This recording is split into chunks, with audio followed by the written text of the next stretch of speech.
I'm Dr. Jordan B. Peterson. Clean up your damn room. Stand up straight with your shoulders back and listen to the Patrick Coffin Show. Thank you, Dr. Peterson. A recent Supreme Court of Canada decision effectively put the kibosh on what would be Canada's only private Christian law school, Trinity Western Law School. And today's guest is a professor of law at Queen's University, has written a terrific essay in the National Post about what's wrong with this decision and why, so I'm addressing American listeners primarily, why this is a bad omen for jurisprudence in the United States with respect to free speech and academic freedom. So get your legal wonk on. Lots to come after these words on The Patrick Coffin Show.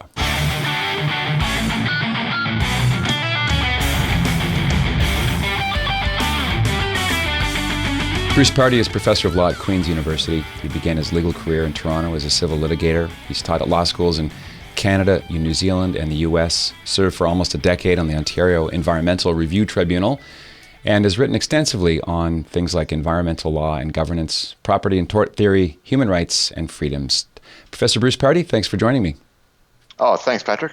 In full disclosure, I was connected with you from the agency of Dr. Peterson back in the fall of 2016, just when the brouhaha over Bill C-16 was exploding in Canada. Now, of course, that launched Dr. Peterson all over the world, starting with free speech and battling political correctness on campuses to, well, now he's just he's all over. He's savoir-faire is everywhere. So I was plotting what kind of topic I could have you on to talk about, and this Trinity Christian Law School seemed perfect. The essay you wrote in the National Post caught my attention. Can we start with Bill C-16? Because as I'm reading the tea leaves here in the last 2 years, the lead up to that decision, which got royal assent a year and a half ago, which enshrined Bill C-16, is this language is not familiar to American listeners. Bill C-16, it's essentially the requirement to use correct pronouns for people who identify as non-binary or intersex and what have you. And you and Dr. Peterson and Gad Saad and attorney Jared Brown and trans activist Theron Meyer testified in front of this Canadian Senate committee to no avail. It did pass. But I wanted to ask you this at the top. Do you think that the passage of Bill C-16 is sort of the theory and this Supreme Court decision against Trinity Western Law School is the practice? Is there any commonality of premise here? Perhaps, but the difference is that the one is the tool of the legislature and the second is the tool of the courts. So they're basically on the same page at the moment. Just one clarification on the C-16 thing. The C-16 is a federal statute, and to non-Canadians, the federal structure of Canada is a bit can be a bit confusing. So C-16 is the federal statute.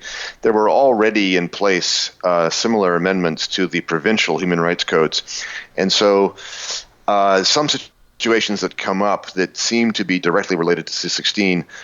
For example, speech at universities and such, are actually governed by the Ontario equivalent. And in both of those situations, both the Ontario Code and the federal statute, the pronoun question arises because of an interpretation of those statutes by human rights commissions. It doesn't actually say in the statute explicitly anything about pronouns, but the human rights commissions, especially the one in Ontario, have said that based upon the wording in the code, their understanding of what that means is that if you refuse to address somebody by their preferred pronoun, then you will be guilty of discrimination. Discrimination is the thing that the code prohibits. Well, you're bringing up another similarity, and that is, since the word pronoun does not appear in the verbiage, the notion of homosexuality or same-sex marriage, the whole that agenda is not mentioned except as a footnote to a Bible reference of Romans chapter 1. I've got the Trinity Community Covenant here that seems to be the efficient cause of the Supreme Court decision, and I'll just read it. It forbids lying, cheating, or other forms of dishonesty, including plagiarism, stealing, misusing, or destroying property belonging to others, and there's a footnote there, Sexual intimacy that violates the sacredness of marriage between a man and a woman. Hey, this is Patrick Coffin. If you like what you see and hear and you want to see and hear more, consider joining Coffin Nation as a full member. Just click right here and find out more about what that means. Nipsey, my fedora. That's Coffin Nation, the world's largest online community of culture builders. Click right here. See you on the inside.